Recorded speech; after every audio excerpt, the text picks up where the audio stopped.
Not all historical events make it to the headlines. Many stories are swept aside to make way for the bigger ones, such as the moon landing and WWII. But as we continue to discover more about our past, we begin to find these then insignificant stories making their way to the front page. And when they do, we learn that the past may be just as weird and a bit scary as the present.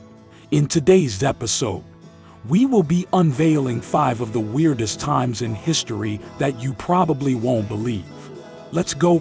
1. Waterloo teeth, 1815. In 1815, dentistry, as we know it today, was in its infancy and the mouths of the rich were rotten. So they took teeth for their dentures from the bodies of tens of thousands of dead soldiers on the battlefield at Waterloo. In the late 18th and early 19th centuries, everyone was dabbling in dentistry, says Rachel Bairstow, curator of the British Dental Association's museum in central London. From ivory turners to jewelers, chemists, wig makers, and even blacksmiths. Among the wealthy, sugar consumption was on the rise and early attempts at teeth whitening with acidic solutions wore away enamel. Teeth were being pulled. The demand for false teeth was growing. The business was booming.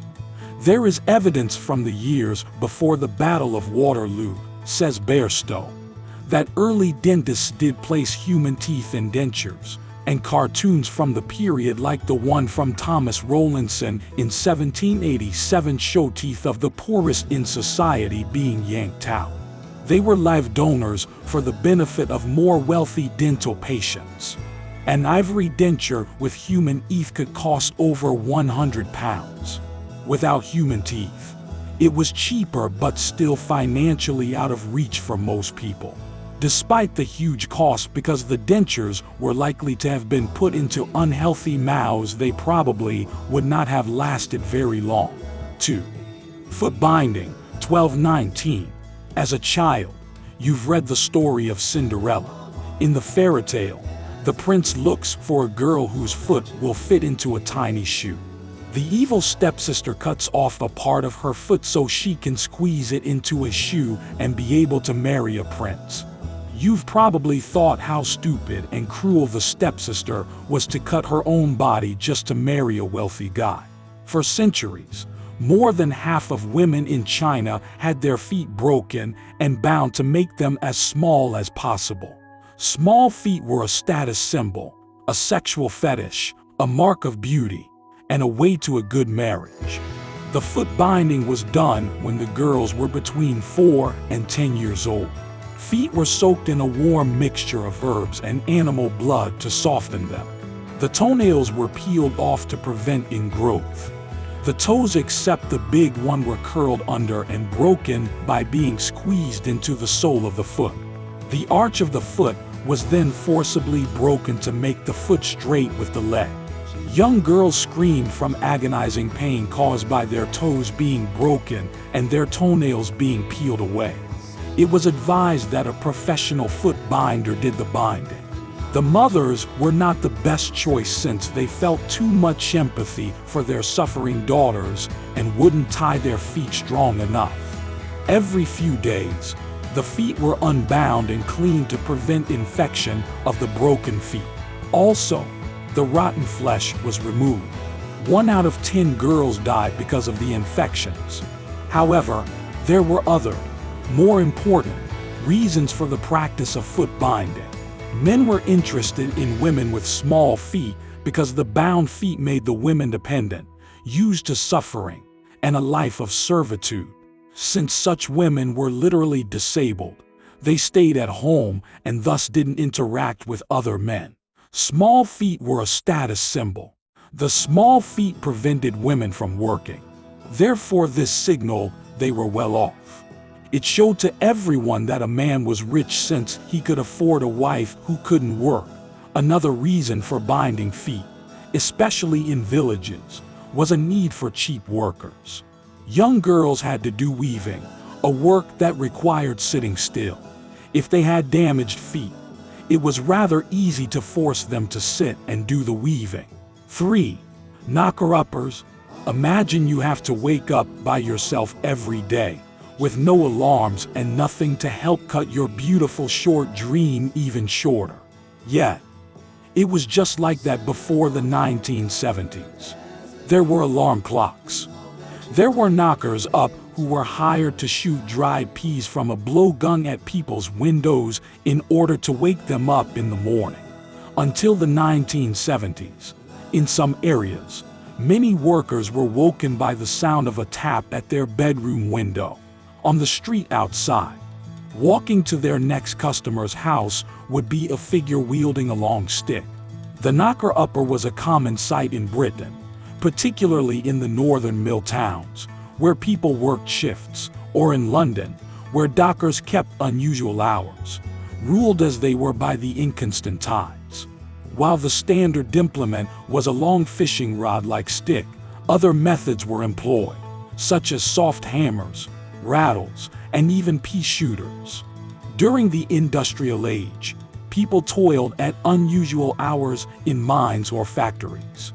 They could have used alarm clocks. Adjustable versions had been invented by the mid-19th century, but they were still relatively expensive items, and unreliable ones at that. While the practice continued in some parts of the United Kingdom until the 1970s, it waned as alarm clocks and electricity became more widespread and affordable. Sure, beeping alarm clocks and smartphones that play morning music are simpler and more convenient. 4.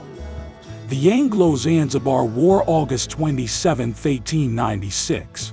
At 9 a.m. on the 27th of August 1896, following an ultimatum, 5 ships of the Royal Navy began a bombardment of the Royal Palace and Harem in Zanzibar. It was advised that a professional foot binder did the binding. Over 500 defenders died, compared to 1 British Marine who was injured.